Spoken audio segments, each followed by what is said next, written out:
بسم الله الرحمن الرحيم. الحمد لله رب العالمين، والصلاة والسلام على أشرف المرسلين سيدنا ومولانا محمد صلى الله عليه وسلم. السلام عليكم ورحمة الله وبركاته. waxaan halkan ka salaamayaa dhammaan Soomaali Maxamed meel walba ay joogaan. waxay noo socdaa kabayadii diiniga ahaa ee taxana ahaa. kabayga maanta insha Allah wuxuu ka hadlayaa qofka miskiinood dunidan dusheeda aad ku dulmido. waxaan ku bilaabay insha Allah sidan: qofka dunidan kibir ku dulmido aakhiro ayuu isna ajarkaad u dadaalayso ka daldalan, dambigiisana adigu dushaada aad ku qaadan.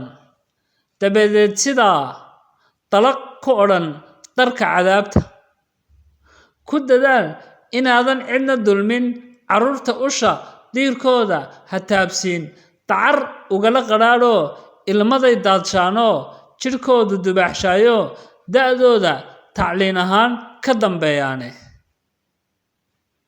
dabnahaaga ka adkow dareenka dadka carabkaaga iyo awooddaada ha ku dilin.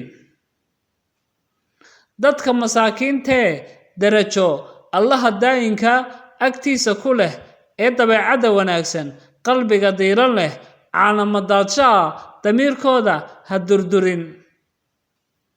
ha ku doorsan dulmi adoo dayac tiri kara intii la daciifsado. dulweyne ayaa gargaar door weyn u ah. haddii kale allah dagaal kula diyaara kuna dabargoyn dullina ku bidiye. nafsigu ma daaho duhur iyo habeen sibiq ayuu kugu soo dusaa. xanuun sida distiga diistaa daalaa dhacdaa dambas kaa dhigaa dibadka ku seexshaa. door dambe runtiiyo adigu la daalaa dhacdaayo isna guul weyn iyo farxad iyo dalaalnimo dhex dabaashaa. nolol dahaba helaayo dacaskiisa hoos timaada.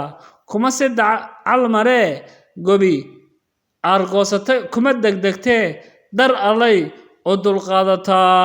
waad naasantii dhammaantiin. waxaan leeyahay inta damiirka leh hala ilaaliyo insha Allah.